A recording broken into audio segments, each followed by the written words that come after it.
So it's been 2 years of Sudan's conflict, and now it's entering its third year, and things have changed from what they were when it started. We've seen the Sudanese army, especially in the past 5 months, regain control of more and more territories here in the capital from the RSF. And what that meant was that people were starting to come back. I'm Hiba Morgan, Al Jazeera's correspondent in Sudan. And between us, displaced people are starting to return to their homes, but they're returning to uncertainty.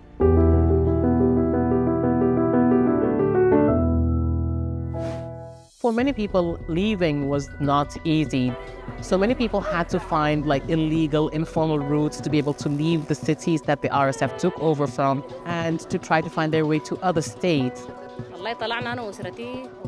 I made it with only my daughters and their uncle. We fled our village, and when we reached the main road, I turned back and couldn't see my husband, son, and mother-in-law. Some countries made it very hard for people to enter, especially Egypt.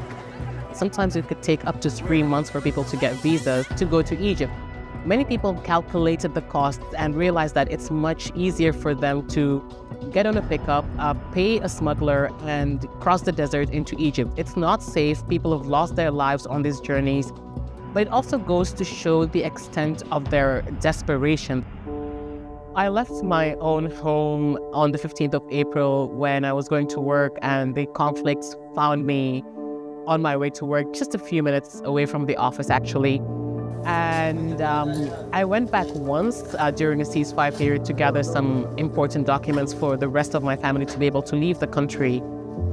Now, I went back about a month ago, and the house that I saw was completely different from the house that I left. Our rooms have been broken into. The house has been completely ransacked. It's not the house that I grew up in. It's not the house that I lived in. It's been devastating. It's not what I expected to see. It has been heartbreaking because I was hoping to come back to something, like many Sudanese who fled this conflict or were displaced from their homes. I had this hope that I would be able to find something going back, some family album, something that reminded me of the home that we left as the family home. And I didn't find that.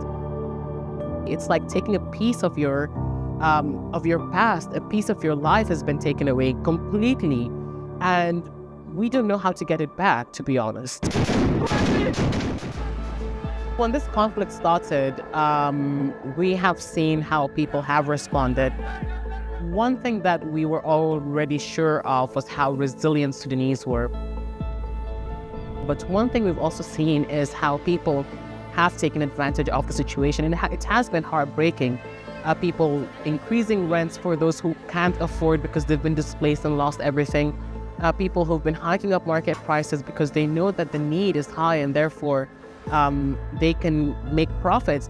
And the other shift that I've seen is how people have changed themselves. It shows in their facial features, it shows in the way they walk, that they've become exhausted, that this conflict has completely drained them, at least here in the capital.